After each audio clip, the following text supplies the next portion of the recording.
Hi friends, welcome back. तो friends, आज का वीडियो है Iran surgical strike on Pakistan, देख पाकिस्तान मीडिया क्राइम। तो चलो वीडियो देखते हैं और पता करते हैं कि इनकी क्या टॉक्स हुई और ये क्या बोल रहे हैं। तो वीडियो शुरू करते हैं, पर उससे पहले अगर आप चैनल पर नए हो और आपने अभी तक सब्सक्राइब नहीं किया है तो क्या करना है आपको, नीचे जो सब्सक्राइब का बटन है उसको क्लिक करना है, साथ में जो बेल आइकन है उसको भी, ताकि आपको हमारे सारे न्यू वीडियोस जैसे हम अपलोड करें उसका नोटिफिकेशन आपको मिल जाए। अगर आपको वीडियो अच्छा लगता है please like and share. And yes friends, हमारा दूसरा चैनल और ट्विटर का अकाउंट दोनों के लिंक हैं डिस्क्रिप्शन बॉक्स में, तो मेक श्योर करो कि आप उनको सब्सक्राइब और फॉलो कर लो। चलिए शुरू करते हैं कि ईरान ने पाकिस्तान के अंदर एक सर्जिकल स्ट्राइक करके तो अपने गार्ड्स, उनके जो आईआरजीसी यानी ईरानियन रेवोल्यूशनरी गार्ड्स जो थे दो, वो दहशतगर्दों के पास थे और उनको छुड़ाने में वो कामयाब हुए और ले गए। पहला मुल्क बना भारत, सर्जिकल स्ट्राइक जिसने आपके मुल्क के अंदर घुस के मारा। दूसरा मुल्क बना अफगानिस्तान और तीसरा मुल्क बना ईरान। तो ईरान के रेवोल्यूशनरी गार्ड्स ने आपके देश में आके सर्जिकल स्ट्राइक की और मैं समझ सकता हूं आपकी तकलीफ, आपकी पीड़ा, आपका दर्द मैं महसूस कर सकता हूं। आप क्या महसूस कर रहे हैं इस वक्त। कोई भी आता है मंदिर की घंटी की तरह बजा के चला जाता है टन और आप लोग कहते हैं कि साहब हमारी तो घंटी बजी नहीं। पहला जवाब तो ये है साहब कि अगर सुन्नत कराने से अकल आती ना तो साहब कहीं पे स्कूल कॉलेज ना होते। आपने कहा था हमारे बड़े बड़ेरों को अकल आ गई, तो केवल सुन्नत कराने से और धर्मांतरण से, धर्म परिवर्तन से और सरदार से मुसलमान बनने से अगर अकल आती ना मेरे भाई, तो सिर्फ सुन्नत करो और चलो भाई आ गई अकल। समझ गए। Hello friends, welcome to AP Gyan channel. तो दोस्तों आइए देखते हैं पाकिस्तानी मीडिया की लेटेस्ट वीडियो। एंड आज एक बहुत ही बड़ी जबरदस्त खबर है, और खबर यह है कि पाकिस्तान के ऊपर एक तीसरी कंट्री ने सर्जिकल स्ट्राइक कर दी है, और ये कोई और नहीं बल्कि पाकिस्तान का ही एक और जो हमसाया मुल्क है ईरान। जी हाँ, ईरान ने पाकिस्तान के अंदर घुस के मारा है और अपने जो उसके गार्ड थे उसको छुड़ा के ले गया। पाकिस्तान यह सुनने के बाद ऑफ कोर्स इसको ना डिनाई कर पा रहा है, ना एक्सेप्ट कर पा रहा है, और पाकिस्तान की हालत डूब मरने वाली हो गई है। तो दोस्तों आइए देखते हैं आज की जबरदस्त वीडियो को। एंड फ्रेंड, आपसे रिक्वेस्ट है कि प्लीज हमें सपोर्ट करने के लिए इस चैनल को सब्सक्राइब जरूर करें। एंड उसके लिए इस वीडियो के नीचे जो रेड बटन है उसको दबाने के बाद बगल में जो टॉप की घंटी पिक्चर आएगा उसको दबाना ना भूलें। Thank you.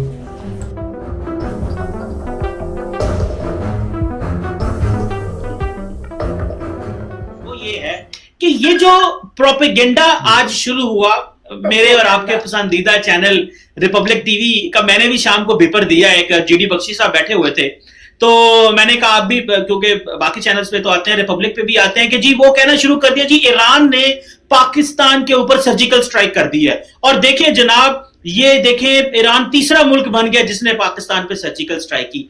मैं ये जानना चाहता हूं, कहीं कोई बात नहीं है, कुछ भी नहीं है, ये आउट ऑफ द ब्लू कहां से बातें बन जाती हैं मीडिया के ऊपर, और खास करके भारत के मीडिया के ऊपर। मान साहब आप इसमें जरा रोशनी डालें ना सर।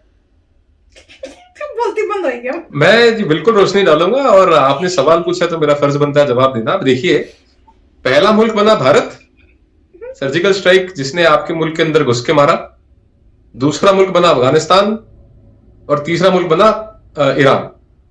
तो ईरान के रेवोल्यूशनरी गार्ड्स ने आपके देश में आके सर्जिकल स्ट्राइक की और मैं समझ सकता हूं आपकी तकलीफ, आपकी पीड़ा, आपका दर्द मैं महसूस कर सकता हूं। आप क्या महसूस कर रहे हैं इस वक्त। कोई भी आता है मंदिर की घंटी की तरह बजा के चला जाता है टन और आप लोग कहते हैं साहब हमारी तो घंटी बजी नहीं।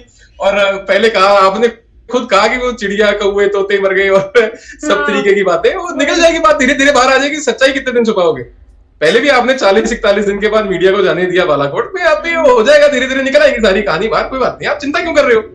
आपके नहीं हुआ ना, कोई नहीं हुआ ना, आप चिंता मत करो, कोई बात नहीं, छोड़ दो। आप तवज्जो ही मत दो इस बात पे, जाने दो, छोड़ दो। आप डिस्कस कर रहे हो, इसका मतलब ये है कि कुछ तो हुआ है।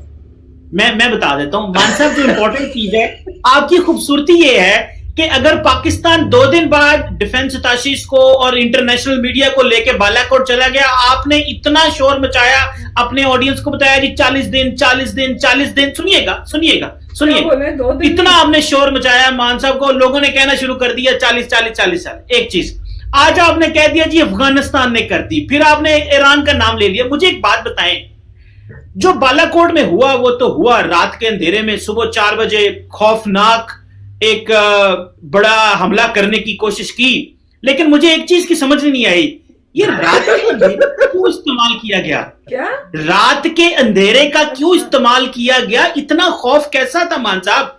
एक तो मुझे ये बता दें, और दूसरा, हम तो दिन की रोशनी में आके मारते हैं ना मान साहब, दिन की रोशनी में ही अभिनंदन पकड़ा था, और दिन की रोशनी, हाँ, अभिनंदन को रात के अंधेरे में छोड़ा था, अभिनंदन को रात के अंधेरे में छोड़ा था मान साहब, लेकिन दिन की रोशनी में पकड़ा था और सारी दुनिया ने देखा। आप रात के अंधेरे में आते हैं, और दूसरा अभी ईरान को भी साथ डाल लिया। मेरा ख्याल है कि सारा कुछ आप अपने डोमेस्टिक प्रोपेगेंडा करने के लिए और अवाम को खुश करने के लिए करते रहते हैं, ऐसी बात है मान साहब? अच्छा बताना, कुछ बोल। थोड़ा सा ना लॉजिक और रीजनिंग के साथ बात कीजिए चीमा साहब। आपका कहते हैं ना कि हमारा हमसाया मुल्क है और हमारा बिरादर मुस्लिम ममालिक है, इस्लामी मुल्क है, तो ये सब बातें जब आप कहते हैं तो मेरे को दिखा दो, ईरान ने कब कहा कि साहब इंडिया प्रोपेगेंडा कर रहा है और हमने कोई सर्जिकल स्ट्राइक नहीं करी पाकिस्तान के अंदर? ईरान का बयान आया है, वो दिखा दो। अब नहीं आया तो उसका मतलब कहीं ना कुछ तो गड़बड़ है। और वही बात मेरी पहले वाली, आप कह रहे हैं कि साहब आप बालाकोट में रात को क्यों आए? अरे भैया, हमारे पास सर्विलेंस इक्विपमेंट है, हमारे पास जहाज हमारे ऐसे कि रात को उड़ सकते हैं। अब आपके वाले तो नहीं है ना साहब कि दिन में उड़ेंगे सारे, रात को उड़ेंगे, घुस के मारा ठोका। अब आप बोल रहे हैं कि रात को आए, अब आप तस्लीम कर रहे हैं, आप मान रहे हैं कि हम लोग आए, अब आप दूसरी बार मान रहे हैं। पिछली बार भी आप मान गए थे, फिर आप तुरंत मना कर गए थे, अब तो आप कह रहे हैं कि तुम रात को क्यों आते हो? अरे क्या खौफ है? आपके पास रेडार नहीं है क्या? पता नहीं लगा?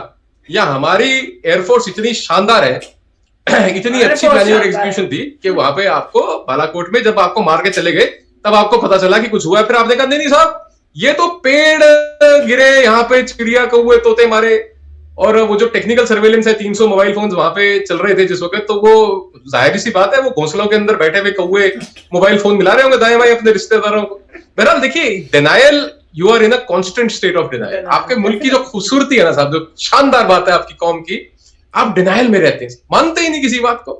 आप अभी आपने अभिनंदन का नाम लिया, पंजाबी कहते ना प्रोणा दा घर जवाई एक दिन में छोड़ा उसको कि भैया जाओ, और आप कह रहे हैं कि 2 दिन में हमने बालाकोट में ले जाके दिखा दिया था। तो मेरे ख्याल 40 दिन, अगर मेरा, बिकॉज मेरा गणित कोई बहुत अच्छा नहीं है, मेरा मैथ्स इतना अच्छा नहीं है, 960 घंटे होते हैं, तो मेरा ख्याल है कि जी जाहिर सी बात है 480 घंटे का दिन है आपका, तो आपने 2 दिनों में जाके दिखा दिया। वो तो डेफिनेशन तो आप कोई भी चेंज कर सकते हैं, उसमें तो आप लोग ग्रेट है साहब। अच्छा, इसमें तो मैं आपको सल्यूट करता हूँ कि आप लोग इतने ग्रेट है, आप डेफिनेशन किसी भी चीज की बदल सकते हैं। हाँ, बहरहाल सच्चाई है कि आपने बहुत लंबे वक्त के बाद खूब वहां पे सफाई सुफाई करके और वो जुगाड़ सा खड़ा करके दोबारा उसके बाद आपने लाके दिखाया कि देखो चिड़िया कौए और तोते मारे इन्होंने यहाँ पे हमारे, और पेड़ गिराए हैं, और पेड़ गिराने के लिए भी तो आपके सिर के ऊपर तो आए होंगे साहब एक बार। और बहरहाल जिनके लोग मरे हैं उनको तो पता ही है, आप मेरे से तो छुपा सकते हैं, और जिनके आंखों के तारे उस दिन 72 के पास चले गए वो तो उनको भी पता होगा, आपको भी पता होगा साहब। मैं इसमें क्या कहूं? मान साहब देखिए, बात सुने, मैं क्या सानू आ गई अकल साढ़े वड़ गया नो ते असी गए बच, ते ਤੁਹਾਨੂੰ भी थोड़ा ਜਿਹਾ ਹੁਣ सोच लो, बड़ा सुन लो गल तो सुन लो, मैं पिछला कंप्लीट कर ला। मैं सिर्फ इतना कह रहा था कि जो आप कहते हैं कि जी हमने F-16 गिराया, वो तो अमेरिका ने कह दिया था कि भाई हमारे यूनिट्स जो पाकिस्तान के पास पड़े हैं ये पाकिस्तानी JF-17 उड़ाता रहा। लेकिन मैं जो असल क्वेश्चन है वो वहीं रह जाता है कि ये फेक प्रोपेगेंडा जो मान साहब होता है कि जी कह दो ईरान ने भी किया, अफगानिस्तान ने भी किया, हालांकि जाहिर बात है, देखें आपके पास कैपेबिलिटी है, आप आज पाकिस्तान को मारना चाहे मार सकते हैं, हम मारना चाहे मार सकते हैं। देखना ये होता है कि मार के फिर उसको बर्दाश्त भी कर सकते हैं कि नहीं कर सकते। असल चीज तो ये होती है, ये नहीं है कि हमने मारने की सलाहियत नहीं है, आपके अंदर भी सलाहियत है, हमारे अंदर भी सलाहियत है। तो ये चीजें मैं सिर्फ मुझे प्रोपेगेंडा का बता दें, ये ईरान का प्रोपेगेंडा बीच में कहां से आ गया, ये तकरीबन मैं आखिरी सवाल करने लगूं, फिर मैं अगले पॉइंट पे आता हूं सर। देखिए हजरत, पहले तो मैं आपको आपकी पहली बात का जवाब देता चलूं। पहला जवाब तो ये है साहब कि अगर सुन्नत कराने से अकल आती है ना तो साहब कहीं पे स्कूल कॉलेज ना होते। आपने कहा थी हमारे बड़े बड़ेरों को अकल आ गई, तो केवल सुन्नत कराने से और धर्मांतरण से, धर्म परिवर्तन से और सरदार से मुसलमान बनने से अगर अकल आती ना मेरे भाई, तो सिर्फ सुन्नत करो और चलो भाई आ गई अकल समझ गए?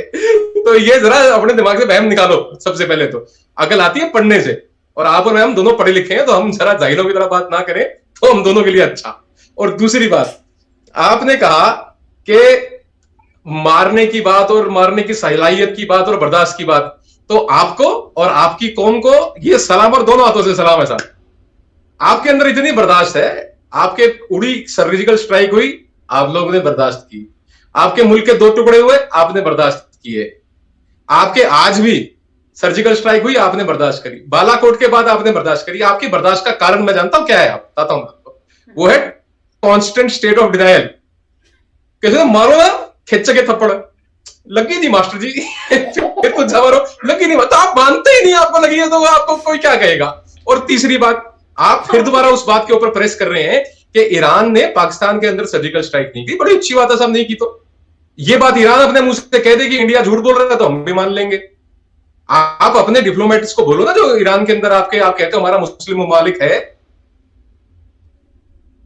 जी जी, हेलो चीमा साहब, क्या सुन पा रहे हैं मेरे को आप? जी सॉरी चीमा साहब सुन पा रहे हैं? जी जी, मैं सुन पा रहा हूं। हेलो जी, मैं सुन पा रहा हूं। चीमा साहब तुसी सुन पा रहे हो जी? मैंने जी मैं सुन ओके। सकता हूं। तो आपने कहा कि आपका मुस्लिम ममालिक है, हमारा हमसाया मुल्क है, तो भाई वो अपने मुंह से बोल दे कि जी हमने अपने भाई को घर में घुस के नहीं मारा, मान लेंगे। कि और ऐसे ईरान ने पाकिस्तान के अंदर एक सर्जिकल स्ट्राइक करके ये कौन है? तो अपने गार्ड्स, उनके जो आईआरजीसी यानी पाकिस्तान के ईरानियन लोग। रेवोल्यूशनरी गार्ड्स जो थे 2, वो दहशतगर्दों के पास थे और उनको छुड़ाने में वो कामयाब हुए और ले गए। सूरत हाल ये है कि पाकिस्तान से बाज़-औक़ात बाज़ ग्रुप भारत में जाके ईरान में जाके तो दहशतगर्दी करते रहे। भारत का अब वो भूत ग्रुप जो पड़ा। है वो आप समझ लें कि ये जो इलाका अफगानिस्तान, पाकिस्तान और ईरान का ये जहां संगम है, जहां ये तीनों बॉर्डर्स मिलते हैं, ये इलाका वो है जो कि डिस्टेबलाइज है।